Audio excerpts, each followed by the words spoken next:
Hey everyone, welcome back.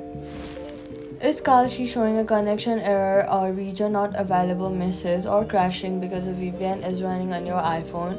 Here's the 20-second fix. Kalshi is a CFTC regulated US based prediction market and blocks all VPN connections for legal compliance and geographic enforcement. If any VPN is active on your iPhone, even quietly in the background, Kalshi will crash. So a region error or refuse to connect every time. Here's how it's fixed. Go to your settings app, then tap general.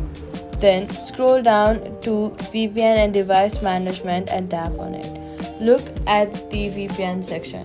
If any VPN shows a green connected status, tap it and then tap disconnect or toggle it off. After that, go back to the main screen and just open any VPN app that you've installed. Make sure it's fully disconnected, not just paused. Once all VPNs are genuinely off, open the Kalshi app.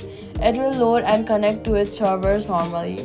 Note that Kalshi is only available to US residents. If you're outside the US, a VPN cannot unlock access. So, all you gotta do is go to settings, go to general, VPN and device management, disconnect everything. Close VPN apps fully, Kalshi will connect and that's it. Subscribe for more Kalshi app fixes.